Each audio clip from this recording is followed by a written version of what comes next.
پہلے اس کو سمجھنے کے لیے عام سادہ سی ہم ایک مثال لے لیتے ہیں. اگر ایک ایسا شخص ہو کہ جس کے پاس کچھ پیسے ہیں لیکن اسے مارکیٹ کا ایکسپیرینس نہیں ہے، اور دوسرا شخص وہ ہے کہ جس کے پاس مارکیٹ کا ایکسپیرینس ہے لیکن اس کے پاس پیسے نہیں ہیں کہ وہ اپنی انویسٹمنٹ کر سکے. اب آپ ہی کی مثال لے لیتے ہیں. آپ ان دونوں شخصوں کو جانتے ہیں اور آپ ان کے درمیان میں ایک بریجنگ کا رول پلے کرتے ہیں. آپ یہ کہتے ہیں کہ بھائی ایک کے پاس پیسے ہیں لیکن مارکیٹ کا ایکسپیرینس نہیں، اور دوسرے کے پاس مارکیٹ ایکسپیرینس ہے لیکن پیسے نہیں. تو آپ ان دونوں کے درمیان میں بریجنگ کا کردار ادا کرتے ہوئے ان دونوں میں لنک کر دیتے ہیں، اور ایک کا پیسہ لے لیتے ہیں اور دوسری کی مارکیٹ کا ایکسپیرینس لے کے اس پیسے سے نفع کماتے ہیں. اب یہ جو درمیان میں آپ کردار ادا کر رہے ہیں یہ کیا کہلاتا ہے؟ یہ صرف اور صرف تعاون ہے. اور شریعت اس کو کیا کہتی ہے؟ شریعت یہ کہتی ہے کہ یہ بالکل ٹھیک ہے، یہ فی نفسی ہی مباح ہے، فی نفسی ہی یہ جائز ہے.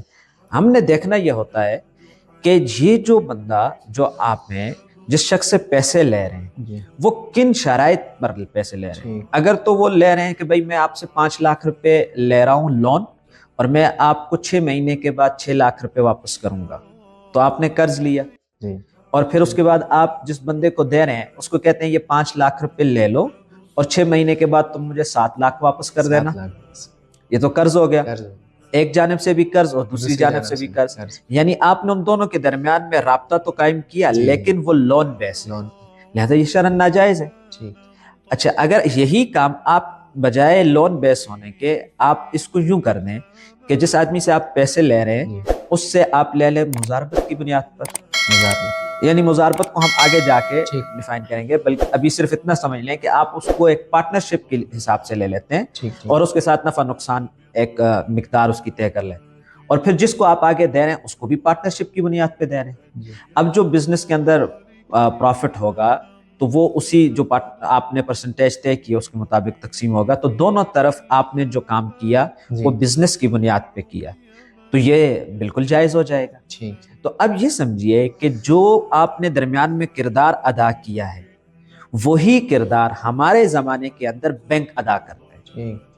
کہ اب بینک جو ہیں وہ دو لوگوں کے درمیان میں، یعنی ایک وہ لوگ جن کے پاس پیسے ہیں اور دوسرے وہ لوگ جن کے پاس مارکیٹ کا ایکسپیرینس ہے، تو ان کے درمیان میں جو کردار ادا کر رہا ہوتا ہے یہ ایک جنرل سا کانسیپٹ ہے بینک کا. تو بینک ان کے درمیان میں یہ کردار ادا کرتا ہے. اب ہم نے دیکھنا کیا ہوتا ہے، دیکھتے ہم یہ ہے کہ وہ کردار کس طریقے سے ادا کر سکتا ہے. ٹھیک آیا مضاربت سے ہے یا لون کی بنیاد پر ہے؟ جی یعنی اس سے یہ بات بھی واضح ہوئی کہ بینک کو یہ کہنا ہے کہ یہ اسلامی شراب ہے ہم نہیں کہہ سکتے. اس لیے نہیں کہہ سکتے کہ بینک تو ایک بریجنگ کا کام کر رہا ہے اور یہ فی نفسی ہی جائز ہے. جب یہ جائز ہے تو یہ شراب کی طرح قطعی حرام نہیں ہے. ہم یہ دیکھیں گے کہ یہ جو کام جو درمیان میں بریجنگ کا کر رہا ہے وہ اسلامی اصولوں کی روشنی میں کر رہا ہے یا اسلامی اصولوں سے ہٹ کے کر رہا ہے. اگر اسلامی اصولوں کی روشنی میں کر رہا ہے تو جائز ہے، اگر اصولوں سے ہٹ کے کر رہا ہے تو وہ ناجائز ہے.